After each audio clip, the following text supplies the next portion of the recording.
नमस्ते, मैं लक्ष्मण आपका स्वागत करता हूं आपके YouTube channel Vedas institute Kolkata पे। स्टूडेंट, आज हम डिस्कस करेंगे वेस्ट बंगाल सिविल सर्विस के सिलेबस के बारे में। 2024 का जो नोटिफिकेशन है वो नेक्स्ट मंथ आने ही वाला है, तो चलिए सिलेबस क्या है उसको डिस्कस करते हैं। तो जब आप West Bengal civil service exam देते हैं तो आप पाएंगे कि आपको group A, group B, group C, group D, ये जितने भी ग्रुप्स हैं इनका एग्जाम्स एक ही साथ होता है। डिफरेंसेस सिर्फ यही होता है कि ग्रुप ए, बी में जो है ऑप्शनल देना पड़ता है और ग्रुप सी और ग्रुप डी में ऑप्शनल नहीं देना पड़ता है।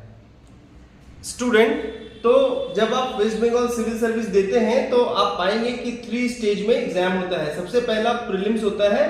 प्रीलिम्स पास करने के बाद आप मेन देते हैं और मेन पास करने के बाद आप पर्सनालिटी टेस्ट देते हैं या फिर कहिए कि इंटरव्यू देते हैं। तो सबसे पहले हम डिस्कस करेंगे कि प्रीलिम्स का जो एग्जाम होता है वो कितने मार्क्स का होता है, आपको कौन सा सब्जेक्ट्स पढ़ना पड़ता है या फिर कहिए कि कौन से सब्जेक्ट से कितने मार्क्स का क्वेश्चन आता है। तो चलिए डिस्कशन को कंटिन्यू करते हैं। स्टूडेंट, तो आप एक चार्ट देख रहे हैं और ये जो चार्ट है ये West Bengal civil service prelims exams के ऊपर है। यहाँ पे टॉपिक मेंशन किया गया है, ये नंबर ऑफ क्वेश्चंस हैं और ये मार्क्स अलॉटेड है। तो यहाँ से समझते हैं कि जब आप West Bengal civil service prelims exam देंगे तो टोटल क्वेश्चंस जो है वो 200 होता है। 200 क्वेश्चंस पूछे जाते हैं। ये नंबर ऑफ क्वेश्चंस है, अगर इसको ऐड करेंगे तो 200 होंगे। टोटल मार्क्स जो है वो 200 मार्क्स के एग्जाम्स होते हैं। अगर इन मार्क्स को टोटल करेंगे तो 200 होता है। टाइम जो है वो 2.5 आवर्स का एग्जाम्स होता है, 2.5 घंटे का होता है। और नेगेटिव मार्क्स जो होता है वो 0.25 होता है। अगर आप एक क्वेश्चन गलती करते हैं तो 0.25 आपका कट जाता है। यहाँ पे जैसे कि आप देख रहे हैं ये टॉपिक्स मेंशन किया गया है, तो चलिए एक एक करके देखते हैं। यहाँ पे देखिए English, general science, history of India, Indian national movement, geography, Indian polity, economy, general mental ability, current affairs, ये सारे जो है ये टॉपिक्स हैं, ये नंबर ऑफ क्वेश्चंस हैं और ये मार्क्स हैं। तो देखिए जब आप इंग्लिश, जब ये 200 मार्क्स का जो एग्जाम होता है तो उसमें से 25 क्वेश्चंस जो है वो इंग्लिश से पूछे जाते हैं और 25 मार्क्स दिए जाते हैं 25 क्वेश्चंस के लिए। मतलब एक क्वेश्चन के लिए 1 नंबर दिया जाता है। नेक्स्ट है general science, 25 questions, 25 marks. History of India, 25 questions, 25 marks. Indian national movement, 25 questions, 25 marks. Geography of India with special reference to West Bengal, 25 questions, 25 marks.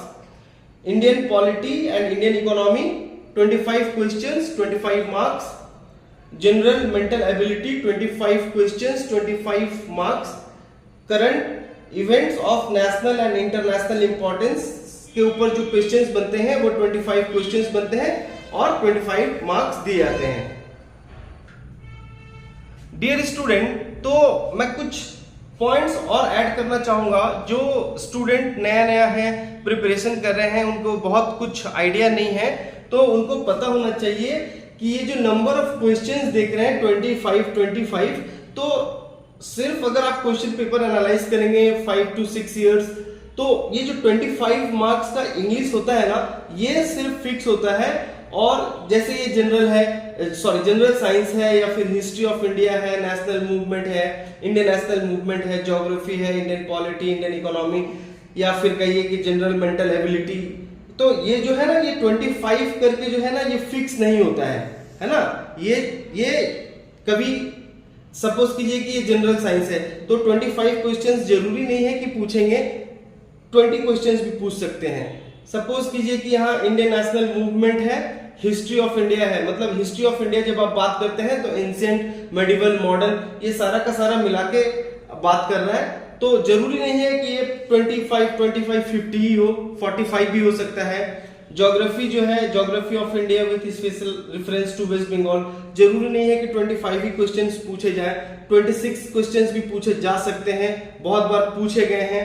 Indian polity and Indian economy से 25 questions पूछे जाएंगे, जरूरी नहीं है।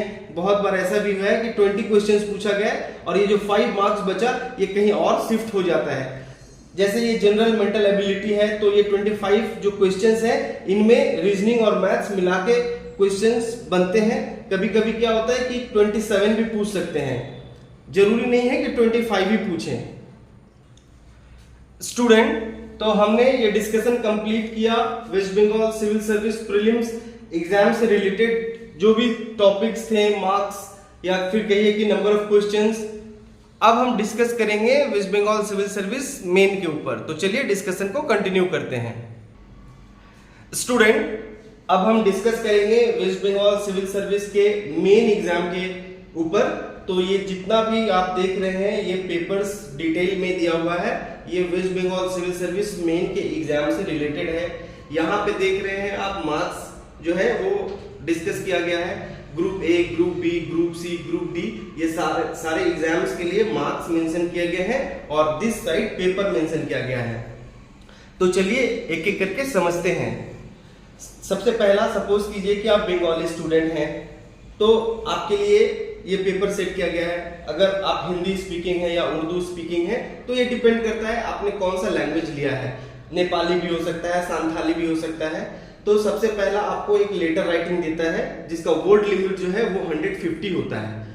उसके बाद आप drafting of report एक लिखते हैं जिसका वर्ड लिमिट जो है वो 200 मार्क्स का होता है। उसके बाद आप प्रेसी राइटिंग और कंपोजिशन, उसके बाद आप एक ट्रांसलेशन देता है इंग्लिश टू बंगाली, है ना, या फिर इंग्लिश टू हिंदी भी हो सकता है, English to Urdu, English to Nepali या इंग्लिश टू सांथाली हो सकता है।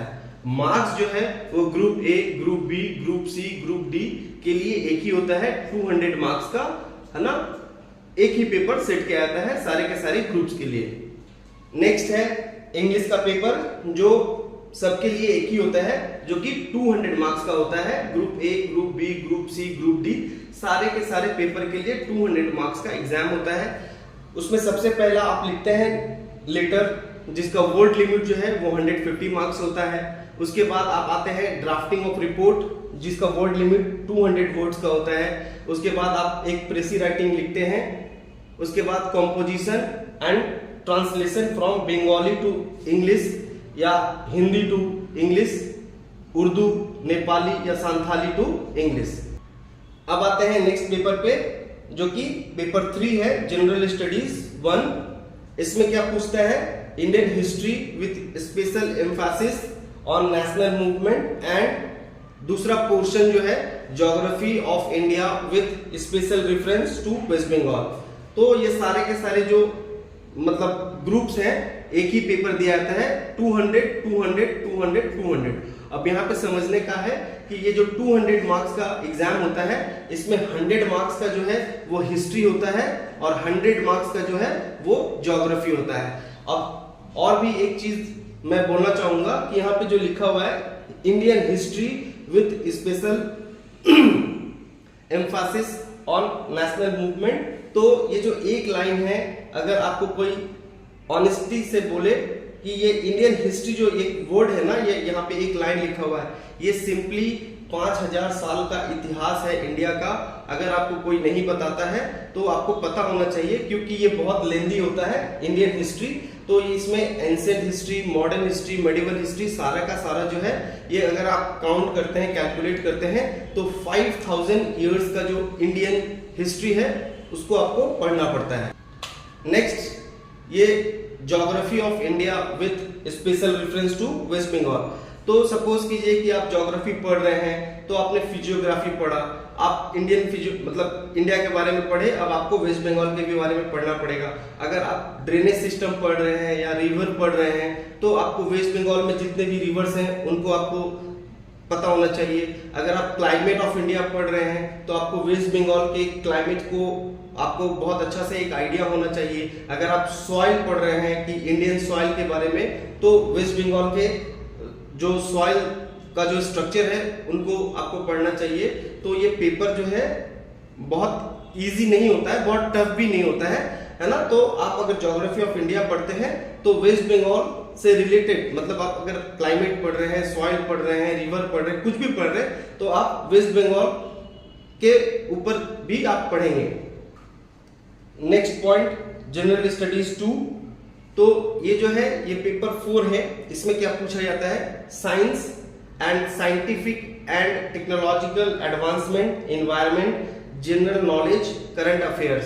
तो ये जो पेपर है ये 200 मार्क्स का होता है। Group A, group B, group C, group D, ये सारे के सारे जो ग्रुप्स हैं उनके लिए 200 मार्क्स का ही एग्जाम होता है।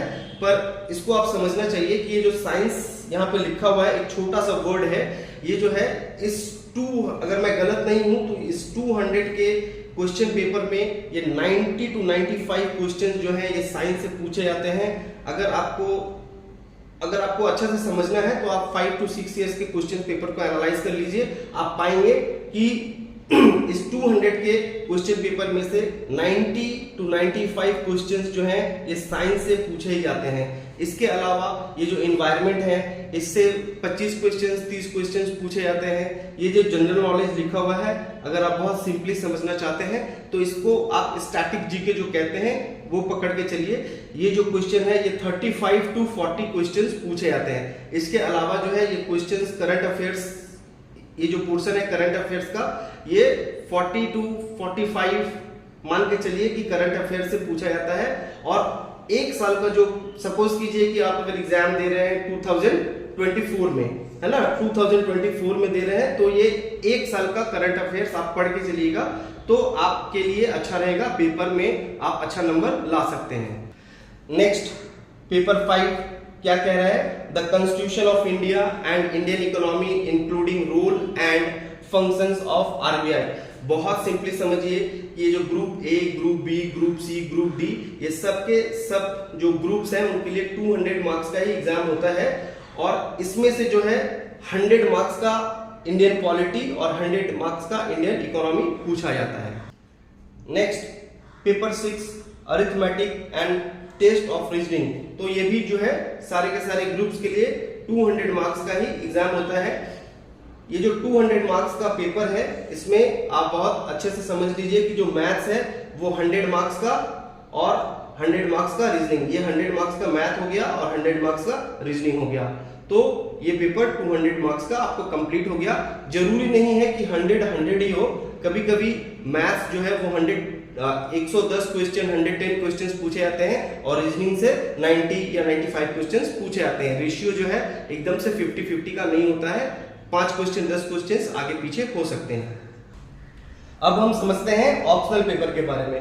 तो ये जो group A, group B, group C, group D देख रहे हैं, तो यहाँ पे देखिए कि ये 400 मार्क्स का मेंशन किया गया है, पर यहाँ पे जो है ये ब्लैंक है।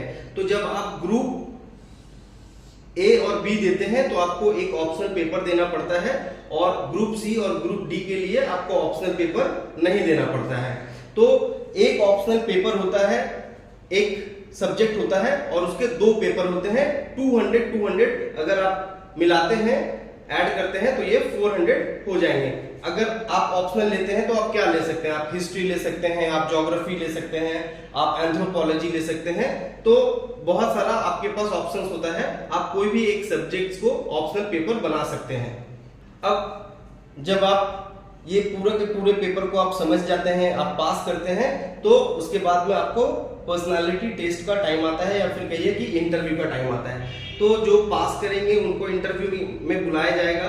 और ये जो मार्क्स है, ये देखिए ग्रुप ए के लिए 200 मार्क्स, ग्रुप बी के लिए 200 मार्क्स, ग्रुप सी के लिए जो इंटरव्यू होता है वो 150 मार्क्स का होता है, ग्रुप डी के लिए जो है 100 मार्क्स का इंटरव्यू होता है। अगर आप टोटल करते हैं तो ग्रुप ए का जो एग्जाम है इंटरव्यू को इंक्लूड करेंगे तो 1800 का होता है। ग्रुप बी के लिए भी सेम होता है 1800, ग्रुप सी के लिए 1350 मार्क्स का एग्जाम होता है, और ग्रुप डी के लिए जो है इसको अगर आप ऐड करेंगे तो 1300 का इंटरव्यू, मतलब टोटल जो है इंक्लूडेड इंटरव्यू 1300 का आपका एग्जाम होता है।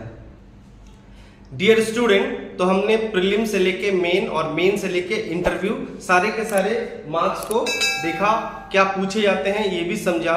आई होप आपको ये वीडियो बहुत अच्छा लगा होगा। अगर आपको अच्छा लगा हो तो प्लीज लाइक कीजिएगा और शेयर कीजिएगा, ज्यादा से ज्यादा शेयर कीजिएगा।